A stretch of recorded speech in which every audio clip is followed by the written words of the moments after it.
like you said, he's got 3 rings, right? And just to clarify, none of those rings are with Toronto, right? Is Fraser Minton going to have more points than Slafkovsky this year? Fraser Minton sucks at hockey. This guy might not even be an NHLer, so we got to settle down on that one. Adelaide, no. Minus 160 on will they show her holding a drink in her hand. They are 2 points behind the St. Louis Blues in the wild card, and they are. Oh, the Blues are dog water. The Blues suck. The Blues are the worst of those 4 teams that I mentioned by a mile. And they're not a good hockey team. Care, like have some set of balls, have some response, have some pride for what the hell goes on the ice. It's so absurd. I'm looking forward to the parade, but that's going to be later in the year. I'd rather have so money in that than have Alber Soderblom. I would rather stack a bunch of garbage that I have in the corner of my room over here than have Alber Soderblom in that. He's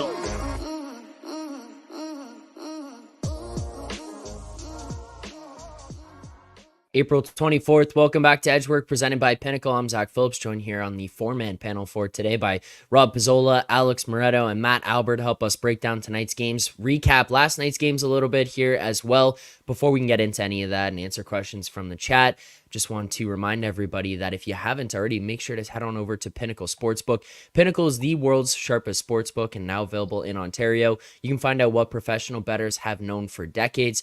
Pinnacle is where the best bettors play. You must be 19 plus in Ontario. Please play responsibly. Not available in the US. Make sure to head on over to Pinnacle as we go through the games here today. You will see Pinnacle has the best price in market on a lot of the games that we're going to be pulling up. So why not shop? Why not bet at Pinnacle? So head on over there. As for last night, 0-6 on the night for the Edgework team. It's it's not the direction we want to be heading here to start off playoffs. I think we went 1-2 on Monday, 0-6 yesterday, but you can't hang your head on the day before. Hang your hat on the day before. You got to continue to move on and push through. That's what we'll do here today. Correct, Moretto? Yeah, I mean, look, again, not in the business of throwing people under the bus, all right? But didn't want to track Winnipeg. You know, I said I was on Colorado. You threw to Matt first. This is what happens. Matt gets holy and throws in the Canucks after we do the recap, decides let's just bet the Canucks too. Yeah, you know, I lost about 30 cents a CLV on that one after the Demko news. Not ideal. Yeah, I think we deserved a lot better. And I was enjoying the Bob Vasi goaltender duel in the second period there. That Bob save was fantastic. I was like, oh, this is, you know what, it's fun because it's 2-2 already. We're going to get this over. I'm not worried about it. So some crazy saves here to end the second period is fine. Should have seen that coming. So that one hurt. That one hurt. And then losing the under 6.5 in that Avs game because Nichushkin's no-look spinorama behind the back, empty netter from a tough angle with like 50 seconds left. Also not fun. Yeah, that was honestly like sitting there on the couch last night. Like what else? Like losing those 2 totals was just, I don't even know how both of those ones lost. To not even get at least a split, arguably should have been 2-0 on those. But what are you gonna do? What are you gonna do? It's like what we say every year in the playoffs. I think Rob and I are used to that here. It's like, oh well, we should have won that game, but we didn't. So you're kind of morphing into Leafs fandom here, Moretto. It's the same thing. Yeah. Same thing. It's tough.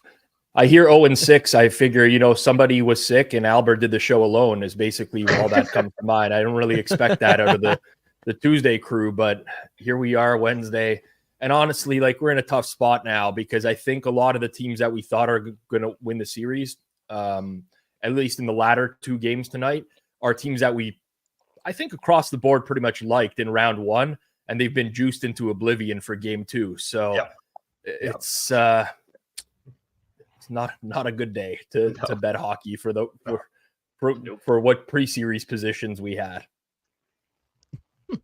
Chat's in one right now here as well. But Alber, we haven't got to hear from you about the Rangers. You said you wanted to make this Rangers talk radio. We'll give you the floor. I'll be a nice guy here and let you talk whatever nonsense you want to about those New York Rangers. Oh my God. Yeah, we're over here talking Artemi about Panarin, who should be suspended for like 10 games, I think, by the way. For that. Yeah, that wasn't that I'm not gonna defend it. That was bad. I was very surprised that got changed to no penalty, especially after seeing the replay from the side. Don't really know how, not really gonna complain. I'm just saying I can't wait for like we were talking about this last night, like the second round when they played Carolina. Like I want to win with like a 14% expected goal share. Like give me all of the expected goal tiers. Give me all of that, right? Give me all of Doesn't the matter Renometer stuff. what the goal share is. You're not going to win. It could be 90%, could be 10%.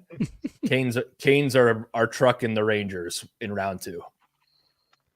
All right, well, give me all those tiers when the Rangers win in 7 after being outscored like 29-12 in the series. I'm here for it. All right. What did you make of a mile away too. what did you make of the game last night, Alber? I mean, the Caps are just really bad, is kind of what I make of that. Like, I don't even look at it and think the Rangers necessarily played that well over the first 2 games. The Caps are just so bad. And it's like, when you kind of looked at that series going in from the beginning, like, there was a few spots where the Caps would have an edge against a lot of teams. Like, in net, Lindgren had been really well, or been playing really well. Igor's a lot better than Lindgren. The Caps' power play had been good. The Rangers' power play is better. And the Rangers are obviously very susceptible at 5-on-5, but the Caps are even worse. So it's like kind of any spot that you could really look at and say, okay, the Caps maybe have an edge here. The Rangers aren't very good here. Like the Caps just don't match up there. So I don't know how this series was kind of going to go very long to begin with. And it's just like, even without the Rangers playing very well, they're up 2-0 in 2 games that more or less they kind of controlled a lot of the way through. All right. Well, as for last night, the other thing I wanted to bring up in the games I went on, the Florida Panthers obviously win that one in overtime against Tampa Bay Lightning. Moretto and I, miraculous calls there. Just incredible stuff. Carter Verhaeghe called that one to win it in overtime. But in a private group chat, yes. You were both in it. You were both in it. After making me change. I mean, really, the rules of the overtime game. The rules of the overtime game, which Alber doesn't know either, is that once somebody takes one player, you're not supposed to be able to take that player again. So either Zach or Alex can take credit. I don't know who was first, but you're not supposed to be able to piggyback Verhaeghe. I'll give Zach this win because he posts. I wasn't gonna send. I have like a group chat with like a bunch of buddies where we do this thing all the time. Zach posted his OT picks, and I just thought it was hilarious because he sent them at like 9:26 or whatever, 10:26, whatever it was, and then I screenshotted my picks that I sent a few minutes earlier to my group chat, which were the exact same picks that Zach made. So great minds. Too bad we couldn't count that as a win on the show, but.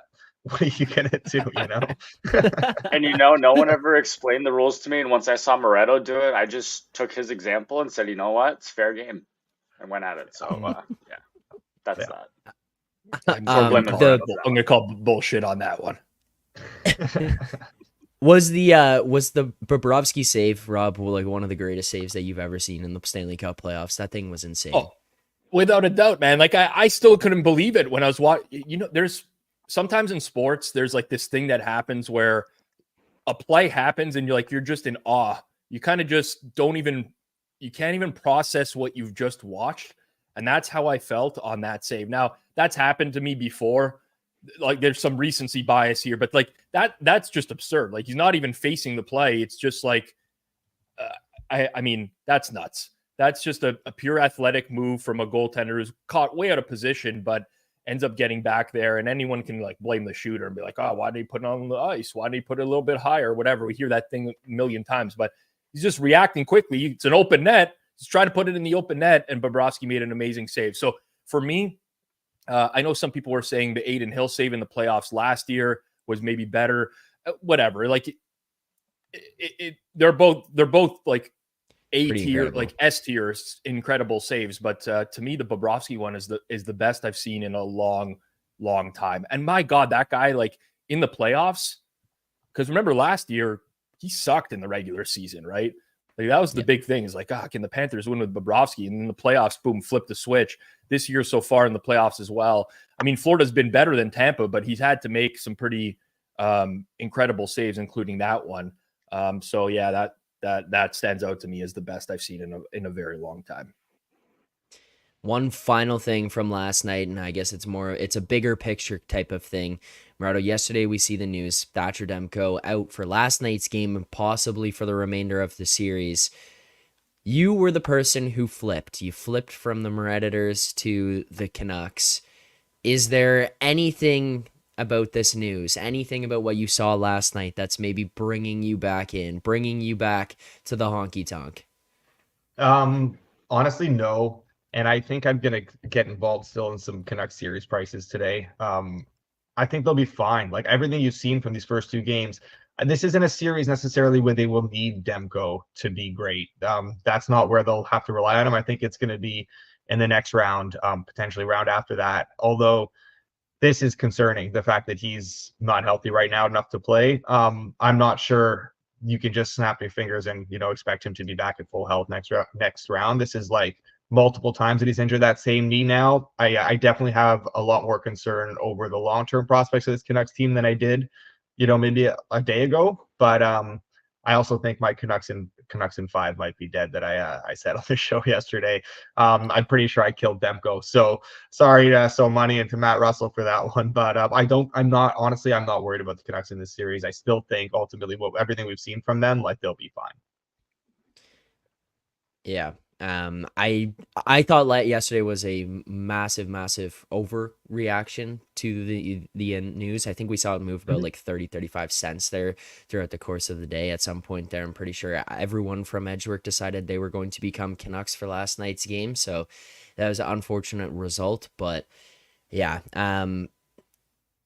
As far as it goes for the goaltending there, I cannot believe that is the case, that we're seeing that this guy is injured. I don't know about you guys, but does it not feel like goalies are just going down at a much quicker and easier pace in today's game? Like maybe they're just being too cautious with these guys. Like what is happening that everyone just goes down and they're out for extended periods of time right now? Where is the old time hockey of fight through it? It's the playoffs. Yeah. Well, like if you think back to the last, I don't know, decade or so, I could think off the top of my head of several instances where the Stanley Cup winning team had to use both goalies for a prolonged period of time. Like it happened last year. The Penguins, when they won the cup, had to use Murray and Fleury that year. I'm definitely missing one that should stand out to me. Right? The Caps in 2018, Grubauer started and they went to Holtby. Like it happens pretty regularly. I don't know what it is about playoffs, but obviously the Avalanche or another one. Yeah. The intensity is higher. Like, I don't know how that impacts goalies. I've never played the position myself, but you see more injuries to players. It would just make more sense that goalies are get a little bit more injured on top of that. The schedule's a little bit more condensed.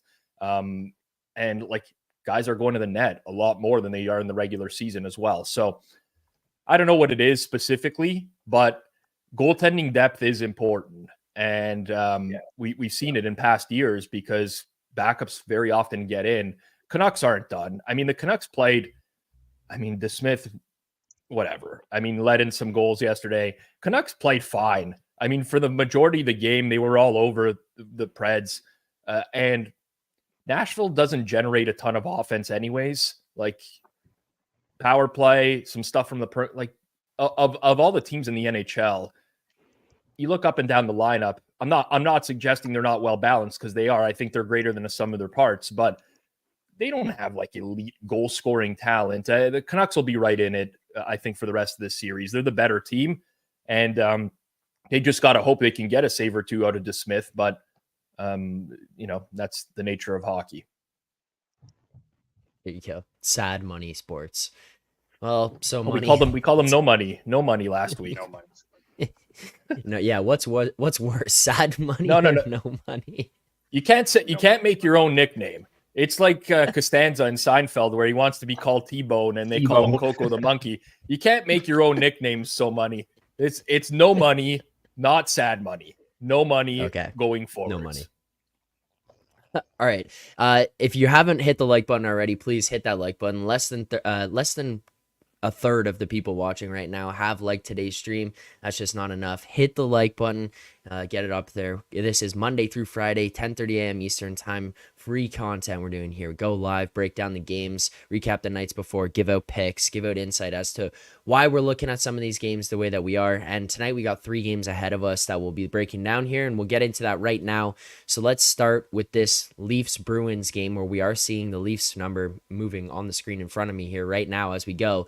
Leafs minus 107. You can find that price at Pinnacle, where you should be shopping. If you see above Rob's head there in the corner of the screen, the Pinnacle logo, that's where you should be heading to. Rob, you can find that one. Yeah, there you go. Minus 107 on the Leafs.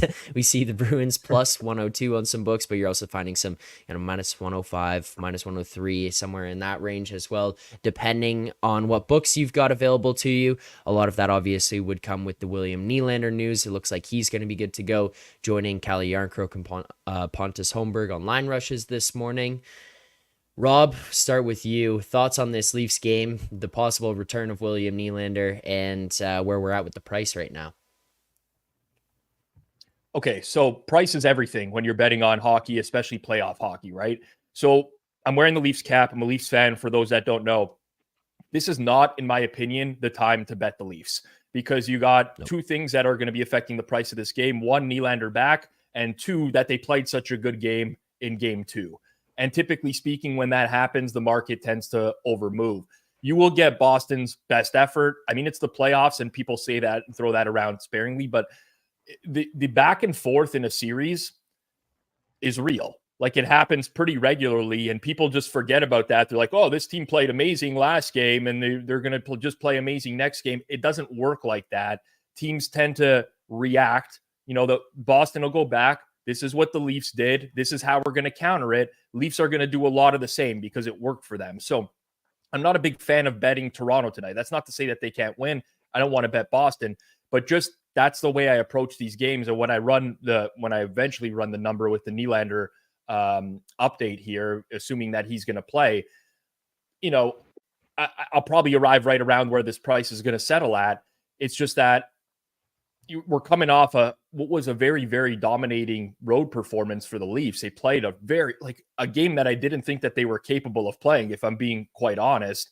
I don't think this is the right spot to back them here, personally. So I think the price in this game is fair. I'm going to sweat it as a fan. I tried to look for a prop, but there's no chance I'm giving out a Boston goal scorer prop. That ain't going to happen. I only like to give out what I'm actually betting myself. I'm not going to be cheering for that. So that's where I stand on this one. Well, Rob's talking about this isn't the spot to back the Leafs. If you're a guy like Alex Moretto, then there's never a good time to back the Leafs. So I'm interested to hear what your opinion is on this game, where the price is right now, Moretto. Yeah, I'll emotionally hedge this at any price. But no, I do agree with basically everything Rob said. I think something else that, he mentioned the fact that the series effects, and you're going to get a better effort now from Boston after a bad game in game 2. I think something that maybe I want to do a little bit more digging into this. I've done a decent amount of digging into it, and there's definitely something to be said for teams simplifying their games on the road and playing better hockey. We saw the Leafs play 2 very good road games. Honestly, the first game, obviously things definitely didn't break their way, and they had some bad moments in there that made it look a lot worse than it was, but they rebounded in game 2 and played a very, very good road game. They got back to the basics, chipping pucks out, flipping pucks through into the neutral zone to neutralize the forecheck of the Bruins, and they did some things very well to just simplify everything. And now you're coming back home, you kind of feed off that energy of the fans, and it's so easy to get kind of pulled out of your game a little bit more. You're trying to put on a show, you're trying to you're playing different hockey, whereas the Bruins now in this more hostile atmosphere are going to try and settle things down a little bit. You're going to see them play a much smarter game. We saw that last year from the Bruins against Florida, where they played 2 of their worst games in the series in those first 2 games at home, and they had the split against the Panthers in the at home. They lost game 2 with a pretty miserable expected goal share. Even game 1, they won it with a pretty bad expected goal share, very similar to what we saw in these first 2 games against the Leafs. And they bounced back in Florida and got back to Bruins hockey and played 2 of their best games of the series and took a 3-1 series lead in Florida. So I do expect, I'm not saying they're going to go and take a 3-1 series lead here and win these next 2 games on the road, but I do think we're going to see a much better effort than we saw from them in those first 2 games. We're going to see a much more simple sort of game from the Bruins, a game that works in their favor to just sort of rely on what they do best and get that forecheck going, get the offense going a little bit, let Swayman do his thing in net. So I do think we're going to see a bit of a different effort here. And I do think because of that, I'm not interested in backing the Leafs at this price. Okay, well, I don't know if this helps at all. I obviously have notifications turned on, Rob. I'm sure you're seeing some of the stuff too, but Nylander is now staying out for extra work with projected scratches after this one. And as per people from a certain written site, status for game 3 still uncertain. So the Leafs are going to do everything they can to muddy this. This is going to be the biggest gong show ever. Yeah. There's certain teams that in the playoffs, like the games are just absolutely brutal to bet because they're really tight-lipped. It's not just like the Nylander example, but sometimes, and this has happened in years past, I don't think we've seen it yet this year, where it's just pre-game warm-up and it's like, well, these two players didn't take the ice and nobody had any idea that there was even an injury for those players, right? Yeah. So that's kind of one of the risks you take here. I have no idea what's going to happen here. Obviously, Nylander values to the number. Like he matters, to the number of the game. So without knowing that information, it's very hard to price and take a stance one way or the other. It's just a tough game all around. I'm an optimistic Leafs fan tonight, hoping the Leafs get the win. I don't think I would bet them at this price. I do think that just like the dog is almost always appealing in these games between these two. But again, like Nylander status, it just makes this game, I don't want to say unbettable. You do what you want with your own money. You take risks. Everyone has some sort of threshold in which they're going to take risks. For me, this ain't it. Alber, any final thoughts on this game and the price right now? Yeah, I think it's pretty well summed up. Like, I think this is kind of right around a coin flip. It was kind of one of those, if the price kind of went on either side and you're getting like a plus 110 or something, all right, maybe then it makes you a little interested. I tend to think that the Leafs maybe get this one, but again, like the back and forth series thing is a real thing. I don't even know how many times we kind of see it at this point. But no, I'm not on either side here. They kind of say, and we you got to remember, Zach, too. Like if we're modeling these games and we know Joey Pucks has a position on the Leafs, you probably got to move the line 20 cents the other way as well. So that's also now working against Toronto. I've known Joey Pucks for a long time now. And there's a reason he has to bet other people's plays and not his own, because he's not very good at betting his own stuff. So this is going to be a real challenge. Just to address Autopal in the chat there, Matthew, I believe it was an optional skate. It's just maintenance. He's just not playing. He's just not practicing because they don't need him out there right now. I wouldn't look into that too much. I don't think there's anything wrong with him. He'll definitely be out there tonight. The other indicator would be that Robertson was skating on that line as a placeholder. Or as opposed to that would indicate he's a placeholder. Yeah, sorry, it's more yeah, for sure. And I also wouldn't there's going to be a lot of tweets that come out in the next little bit. Little comments are going to try and read between the lines based on this Nylander stuff. The Leafs are going to do whatever they can to make it as unknown as possible if he's going to play. They will keep him out with scratches. Does not mean he's not playing. I know he was out with the scratches before game 2 and didn't play. They can be doing the same thing just to be playing games right now with Boston and trying to throw them off the scent. I wouldn't put you can not, unless you have a source directly in the building or that source is basically very, very, very close to this team. I don't think you can take anything that comes out of this seriously, and you won't know for sure until about 30 minutes before the game. Yeah, if you get any messages from Lay It with Luke, just flush them. They mean absolutely nothing. These are irrelevant. If you haven't blocked that guy's number yet, I don't know what to tell you. There's no reason you should still be getting messages from him. He should be on mute permanently. All right. 2 more games to take a look at here as well. Again, I've got to do it. I've got to ask. If you haven't already, please hit that like button here on today's stream. We appreciate all the support, but there's just not enough likes for the amount of people watching right now. Hit the like button. Let's get those numbers up here on this morning's show. Let's go to the Dallas-Vegas game. Moretto, you told us yesterday that you would be looking at getting invested in the Dallas Stars, maybe some series prices based on what we had seen out of game 1 and kind of the result that went the opposite way for us there based on the fact that we were all so invested, so interested in the Dallas Stars ahead of the series. We're seeing Dallas minus 155, best price available on them. We see plus 143 on the other side on the Golden Knights. What's your thoughts on this game here tonight? Are you going to be tripling, quadrupling, quintupling down here on the Stars as we go game by game as well? I've got enough riding on the Stars right now. I did get in on the series price after game one. I'm not necessarily dying to bet them at minus 160ish or whatever they're at right now. I don't think I have any interest in doing that. I need a win from the Stars tonight, even just emotionally, just mentally, man, not even financially right now. Like, I just need a Stars win. I can't do this Vegas shit anymore. I can't watch the Stars lose another game that they should win to the Knights. So I need this bad. I kind of like, as the over takes a bit of money here, I'm getting more interested in the under.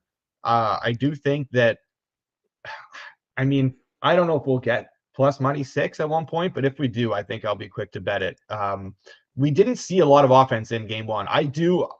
Maybe I'm crazy, but I do expect Ottinger to bounce back a little bit. There's no way he can be as bad as he was in that game one. He is a much better goalie. He has shown a very good ability to bounce back from bad performances throughout the course of his career. He has been very good in the playoffs throughout the course of his career. I'm willing to believe that game one was an anomaly unless I'm proven otherwise down the road. Vegas struggled to get anything going, and I think Dallas is going to continue to just try and play that suffocating sort of game. And Vegas, that's how they want to play too, especially on the road in the playoffs. Like, they're going to want to play tight defensive hockey and shelter Thompson in net and just bide their time and wait for their opportunities to kind of hit back on a sort of counter, so to speak, or on the power play. They're not going to want to get into a back and forth game with a Stars team that can score goals in bunches. So I do lean under here, and I feel like I might get there at one point now with the over sort of continuing to take a little bit of money. Alber, any interest from you for this game? No, and honestly, like, I don't know how you'd lay Dallas here minus 155 or whatever you said it was. Like, game one was like 20 cents cheaper. I mean, this is kind of clearly the game two must win, quote unquote, kind of pricing in here, right?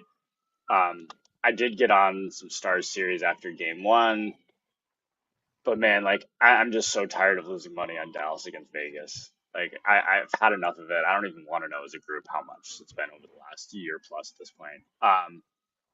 No, I think he summed it up really well, though. Like, I don't know if Ottinger can be a whole lot worse, but it kind of is similar to me to, like, what I touched on with Vasilevsky on our preview of that series is, like, I think everyone's kind of expecting that Ottinger is just kind of going to flip a switch after a pretty mediocre regular season. Doesn't always happen that way, right? And I think kind of as this series plays out over the next couple of games, you're kind of going to get an idea of, like, is he going to be able to turn it back on, or is he just kind of going to be doing this where he kind of hovers around average? And if he hovers around average, like, I don't think they're going to get by Vegas. Obviously, I do think the Stars win tonight, but I'm not getting involved in this price. No way. All right. And Rob, are you going to get involved in this one at all? I'm kind of in the same boat as these guys. So I have Stars from prior to the series. I mean, that's a rooting interest for me right now. And I'm not, like, especially in the NHL playoffs with the amount of variance, I'm not going to double down, especially when I'm just be essentially taking a worse price on Dallas to win this game than I have on the series price altogether.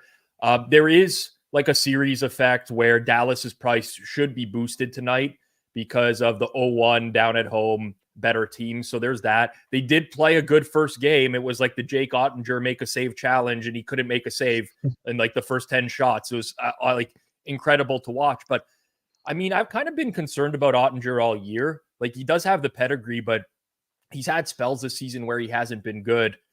I mean, if I took a step back and I did not have a Stars series price to root for here, I would probably be considering Vegas tonight. I'll just like call it out for, I mean, they've played 4 games against each other this year. Forget about what the actual scores were, and everyone will point to like Vegas dominate Dallas. The expected goals in those 4 games are Vegas 10.9, Dallas 10.9. Like, it's been pretty even. Vegas has been missing some players over the course of those games as well. It's a tough match. Like, these are 2 pretty evenly matched teams, but I do think that Dallas, with the series of, like, the fact that they played a good game 1, they kind of, they gave up the early power play goal to Mark Stone, and that kind of just set the wheels in motion. It kind of reminds me of the Leafs in game 1 as well. not to bring it back to Toronto, but they play a very good first 2 minutes of the game. They're in Boston zone the entire time. They give up a 2-on-1 the other way. It's a goal and it's game over type of thing. Tough one. I think the price is a little bit too much. If you're a neutral, you have nothing on the series, you're probably going to consider Vegas. I don't see this closing higher than it is for Dallas right now. Let's put it that way. Like, I don't think we're going to be closing minus 170, minus 175 Dallas here. I could see this number coming down instead. So those are my thoughts on this one. Yeah, I hate to recommend something and not bet it myself. So I'm not going to be, I'm just going to be rooting for the Stars tonight.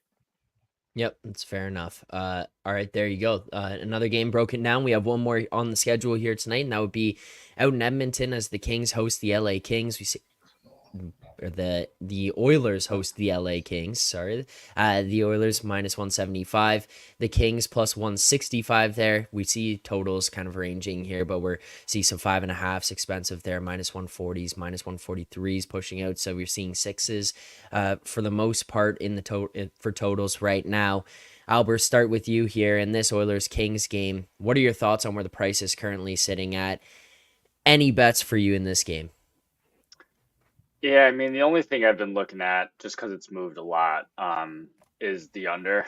And I get why it's moved a lot. I was on it in game one. I don't know if I can stomach it again, frankly. I think we're getting some plus money six. Yeah, it looks like there's a couple, maybe one or two plus money sixes. I just don't know if I can stomach it, to be honest with you. I think the side is kind of in line. It's about where it was for game one, too. I'm just trying to figure out if I can stomach an under here. I don't know if I can at this point.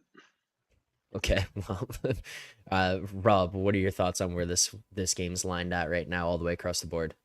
So a few points on that. I mean, we saw this with Colorado, Winnipeg yesterday, right? Typically, when you get one game that deviates so much from the actual, the first total, like Edmonton game 1, 7-4, high scoring, high flying. Obviously, it's a team with a lot of talent, but usually it's not a rule of thumb. But the second time around, the other side might have some value because people tend to overreact to that one performance.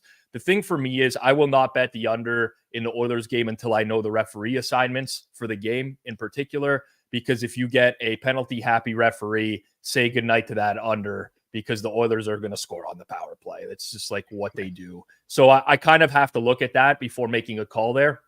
I do like a prop in this game. Maybe we'll get to Alex's thoughts first on the main market, and then I'll come back to the prop. Yep, works for me. Moretto, thoughts on sides totals here in this game?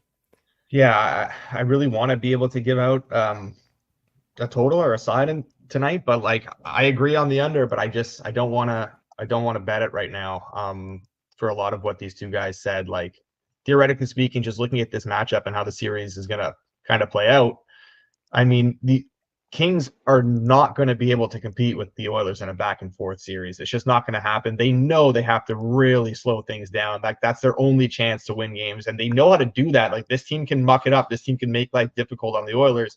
That's basically their only path to success in this series. So I do expect a much different approach here. They kind of got away from that by allowing the early goals and didn't really have a chance to stick with that approach.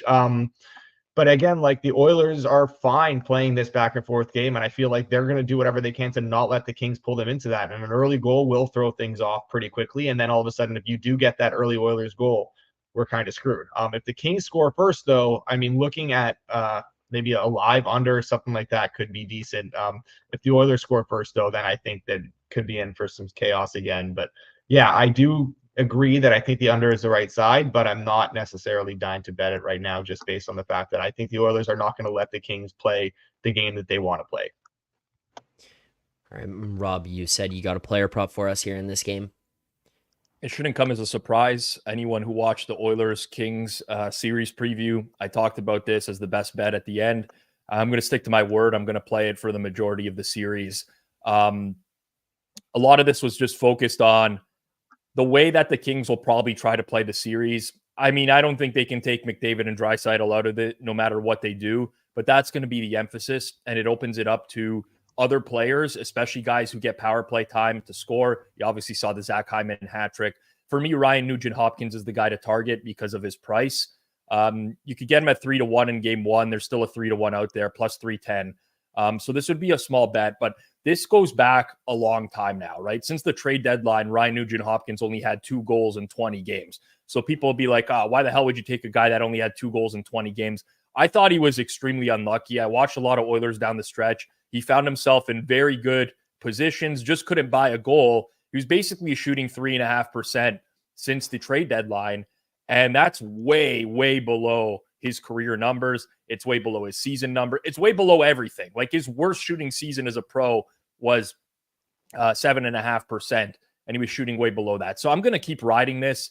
And like, whatever, I'm not going to pass post the victory from game one, but it's nice to cash it in game one. We talked about it in the series preview, and I'm going to keep riding it here. I mean, I think that's a great, like 3-1, a guy that's going to be power play one. He's going to be playing with a superstar for one of the games itself, and he's probably not going to get that much focus.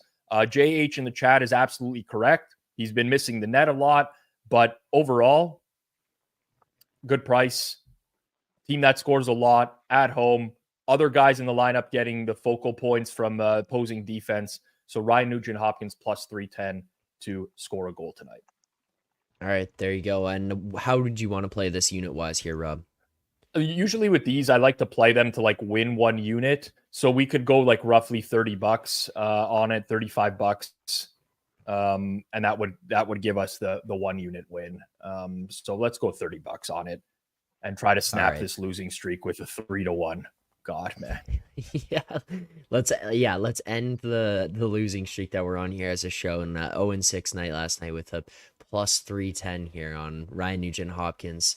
We'll just chip away. That's all it's about. Chip away on the season, and that's the most we can do. But there you go. 1 pick for tonight's games. We did run through all of tonight's games. Talk a little bit about last night as well. We'll continue to look forward to all series prices as we continue to monitor everything changing and moving around with injury news and reacting to games as stuff goes and series continue to adjust. It'll be happening here on the show. Thank you to everyone who tuned in today. We appreciate the support. If you haven't already, hit the like button here on the stream.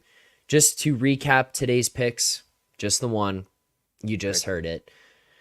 Pick Ryan Nugent-Hopkins, anytime goal scorer. You can find that one plus 310. We're going to go to win 1 unit there. So $33 to win 1 unit. That is today's best bet. Hit that like button. Subscribe here to the channel. We appreciate everyone who tuned in. We'll see you back here tomorrow morning at 10:30 a.m. Eastern time to continue to break down more games, picks, and previews. Thank you so much for watching. Enjoy the games tonight, and good luck on your bets.